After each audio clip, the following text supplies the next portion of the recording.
mga kaimbento, good morning, good morning, good morning, good morning! Ngayong umagang ito ay magluluto tayo ng salmon with broccoli, o diba? Meron tayo ditong 3/4 kilo ng salmon and bigay lang yan mga kaimbento, is craft ng salmon. Shout out Brad Jonathan, salamat sa salmon, nabigay mo, salamat po sa Diyos.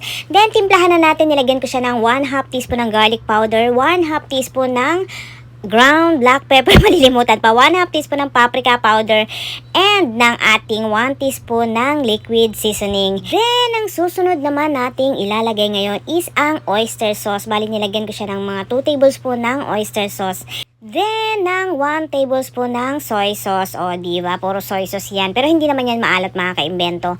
Yan ang magpapalasa sa ating salmon ngayon. Then, nilagyan ko rin siya ng 1/2 teaspoon ng chili powder. And 2 tablespoon ng dark brown sugar. Kung wala naman kayong dark brown sugar dyan, is kahit yung white sugar is okay naman.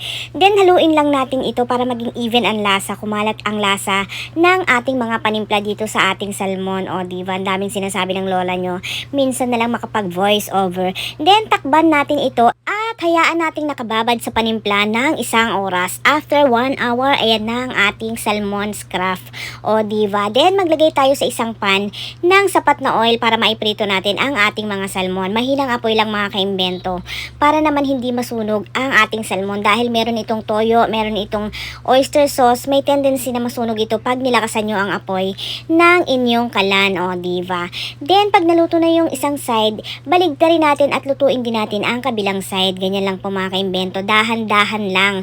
Ingatan ng mabuti para hindi madurog ang ating salmon. Alam nyo naman pag isda, madali talaga siyang masira pag hindi iningatan. Kaya naman, kutsara din ang ginamit kong pang baliktad para maliit lang siya at hindi madurog. Pag malaki kasi may tendency na madurog. Pag yung CNC ba? CNC. ang aking ginamit. Kaya yan, kutsara lang ang ginagamit ko talaga pag magbabaliktad ako ng salmon. Kasi malambot lang siya, sobrang lambot. Kaya naman kailangan natin ng technique para hindi siya madurog, o diba? Then yan, dami sinasabi ng lola nyo. Then yan, pag naluto na, hanguin natin isa-isa at dahan-dahan pa rin mga kaimbento. Then, pag nahango na natin itong ating mga salmon na ating pinirito is isa-set aside muna natin ito dahil iluluto pa natin ang ating broccoli. Dito na rin natin siya iluluto sa ating pinaglutuan ng ating mga salmon para naman nandiyan na rin ang lasa. O yan, di ba? Pinakita pa ng lola nyo ang pagkakaluto ng ating salmon. Then, yan ang ating broccoli. Siguro yan is mga 2 cups lang or mahigit 1 tasa lang mga kaimbento para lang may kasamang gulay ang ating salmon. O, diba? Healthy pa naman ang broccoli. O, diba? Then, pagkaluto ng ating broccoli, isa-set aside din natin ito mga kaimbento. And wag nyo ring i-overcook ang ating mga gulay kasi nga naman mawawala ang sustansya nito. Then sa same pan na rin tayo magigisa ng ating bawang, sibuyas, at ng ating luya, o diba? Then inuna ko na po ang ating luya. Siguro iyan is mga 2 tumblang ng luya. Then halu-haluin lang natin ito mga kaimbento hanggang sa lumabas ang aroma ng ating luya bago natin isusunod ang ating sibuyas at ang ating bawang. 1 medium onion lang ito mga kaimbento and 3 butil.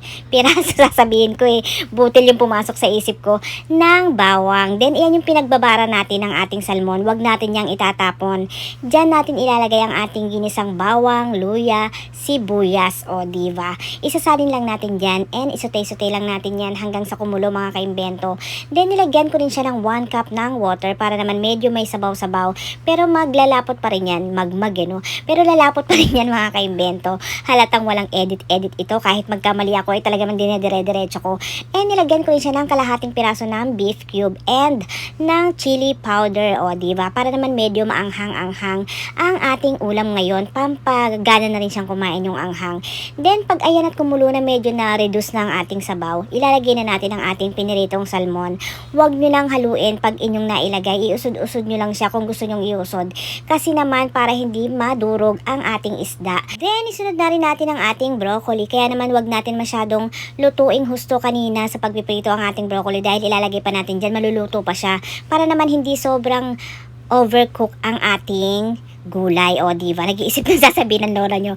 Naninibago ako sa voice over ngayon. Sa mga hindi pa po nakapag-follow, please follow, like, and share.